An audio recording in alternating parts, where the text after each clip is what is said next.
Class इस video में जानेंगे what the meaning of money. तो मनी क्या है इस वीडियो में आप पूरा समझें। तो क्लास समझते हैं मनी। मनी क्या है, देखिए सभी जानते हैं कि पैसा। तो मनी को सिंपली आप समझते हैं कि सिक्के, कोइन या पेपर्स होंगे, लेकिन मनी का मीनिंग इकोनॉमिक्स में बिल्कुल चेंज होता है। ठीक है, तो money is anything that is commonly accepted as a medium of exchange. तो मनी वह सब कुछ होता है जो कॉमनली एक्सचेंज के एक मीडियम के रूप में यूज किया जाता है, स्वीकार किया जाता है, एक्सेप्टेड। तो मनी सिंपली क्या है, money is A medium of exchange. Example rupee in India.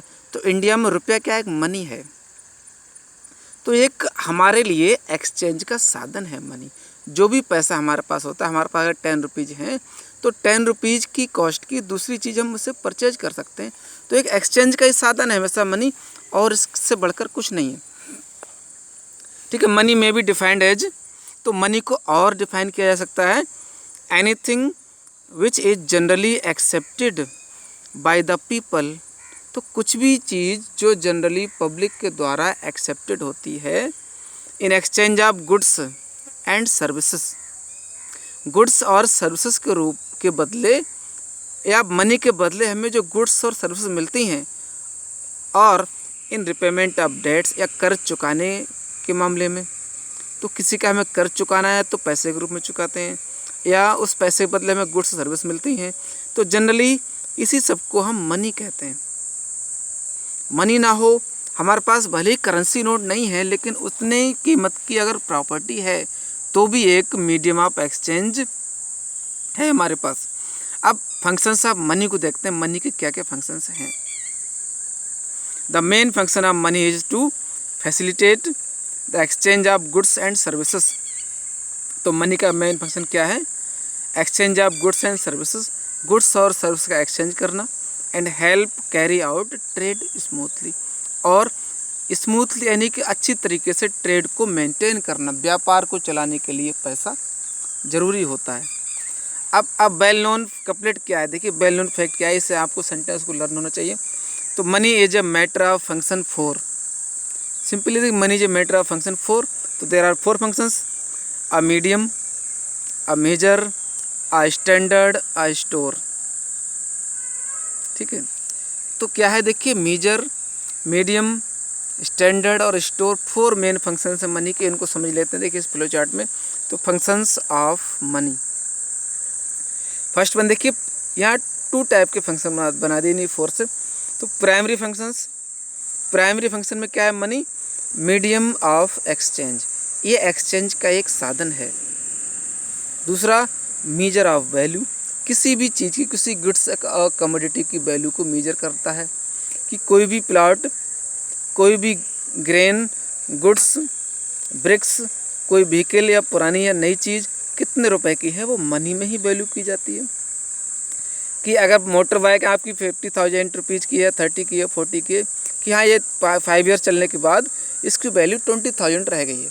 तो ये क्या है, मनी की में वैल्यू किसी भी गुड्स की हम मेजर करते हैं। तो प्राइमरी फंक्शंस हो गए मनी के, एक्सचेंज का साधन है वो, और वैल्यू मेजर करता है किसी भी गुड्स की। अब दूसरे फंक्शन क्या है, सेकेंडरी फंक्शंस। मनी के सेकेंडरी फंक्शंस में देखिए, स्टैंडर्ड ऑफ डेफर्ड पेमेंट। तो डेफर्ड पेमेंट के एक स्टैंडर्ड के रूप में मनी यूज किया जाता है। डेफर्ड पेमेंट क्या है देखिए, जो विलंबित पेमेंट है। किसी का हमने 10 साल पहले अगर कुछ भी दे दिया है कि 10 ईयर्स एगो हमने उसको इतना सामान दिया था, इतनी लकड़ी दी थी या ईंट दी थी, तो अब उसके बदले हमें पैसा मिलेगा। वो ईंट या लकड़ी तो नहीं मिल सकती, बट उसकी वैल्यू मनी के रूप में है, और वो मनी हम एक्सचेंज में लेंगे। ठीक है, दूसरा है फंक्शन देखिए सेकेंडरी में, store of value. Value store करने का काम करता है money.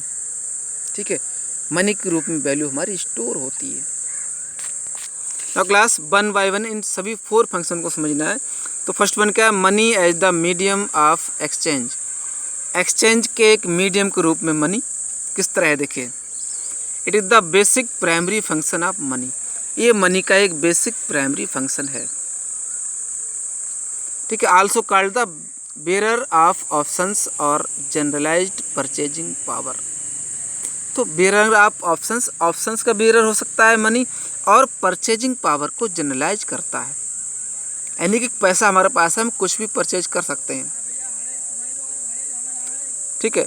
It provides freedom of choice to buy. तो मनी जब हमारे पास है तो हम कुछ भी परचेज करने की चॉइस रखते हैं, anything else with the money.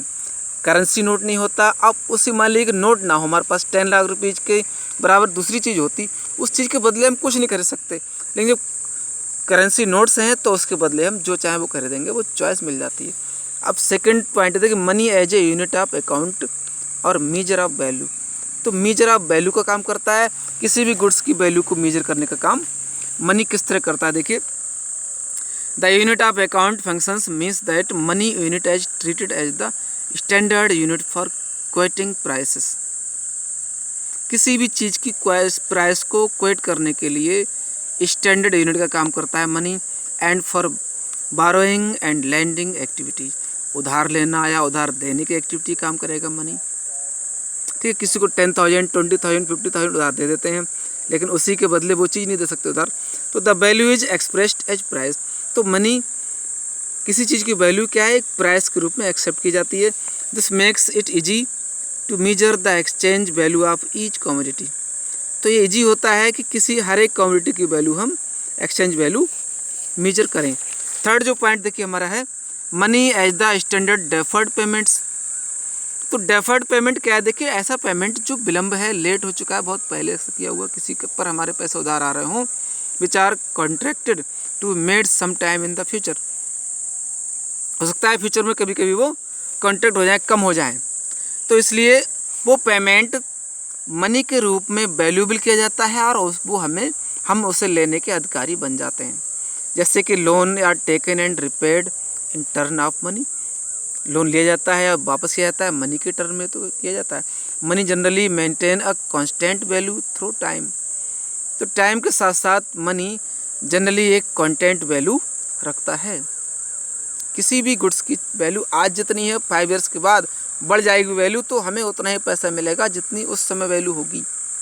ठीक है, गोल्ड की प्राइस अगर 40,000 आज है तो 2 ईयर्स के बाद 60,000 हो जाएंगे, तो हमारा गोल्ड, हमारा मनी 60,000 हुआ। तो मनी एक गुड्स की वैल्यू को कैलकुलेट करने का काम कर रहा है। लास्ट जो पॉइंट है, money as a store of value.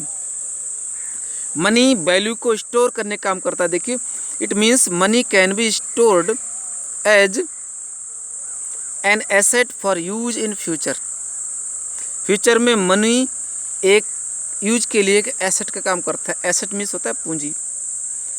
It serves as a store value of goods in liquid form. अब ये एक किसी भी गुड्स की स्टोर वैल्यू को एक लिक्विड फॉर्म में सर्व करने का काम करता है। लिक्विड फॉर्म को मैं समझाऊँ क्या होता है liquid form. By spending it we can get any commodity in future. तो भविष्य में इसके खर्च करके हम कोई भी कमोडिटी परचेज कर सकते हैं। अब लिक्विड एसेट क्या होता है वो जानना जरूरी है। देखिए, because it can be easily converted into other things. Liquid क्या है कि इस पैसे से हम कोई भी चीज़, मनमानी चीज़ खरीद सकते हैं। इस प्रोसेस को लिक्विड कहते हैं। The desire for money is known as liquidity preference. तो मनी के डिजायर को हम लिक्विडिटी प्रेफरेंस भी कहते हैं। ठीक क्लास, नेक्स्ट पॉइंट पर आते हैं। देखिए, लिक्विडिटी ऑफ मनी को फिर से डिफाइन किया जाता है। Liquidity of money means convertibility into cash, यानी कि कैश में कन्वर्ट करने की कैपेसिटी होती है, वो लिक्विडिटी ऑफ मनी कहलाती है। The ability to convert an asset into money. किसी भी एसेट को हम मनी में कन्वर्ट करें without loss of value. Value को लॉस किए बिना उस चीज़ को हम मनी में कन्वर्ट कर लेते हैं। एग्जाम्पल के लिए, अगर मान लीजिए आपके पास फर्नीचर पड़ा हुआ है, पुराना फर्नीचर है, आप कहते हैं 10,000 का फर्नीचर हमारा पड़ा हुआ है। अब उसको बेच करके हम क्या करते हैं, कन्वर्टेड एसेट को इनटू मनी। उस एसेट को हम मनी में कन्वर्ट कर ले रहे हैं। उस फर्नीचर को बेच दिया और 10,000 हमने गेन कर लिया, और उसकी वैल्यू का लॉस ऑफ वैल्यू का लॉस भी नहीं हुआ, और लिक्विडिटी ऑफ मनी बनी रहती है। तो इस प्रोसेस को हम कहते हैं लिक्विडिटी ऑफ मनी। ठीक है, और लिक्विड एसेट क्या है, because it can be easily converted into other things. वो लिक्विड एसेट होता है जो दूसरी चीज़ों में आसानी से कन्वर्ट हो जाए।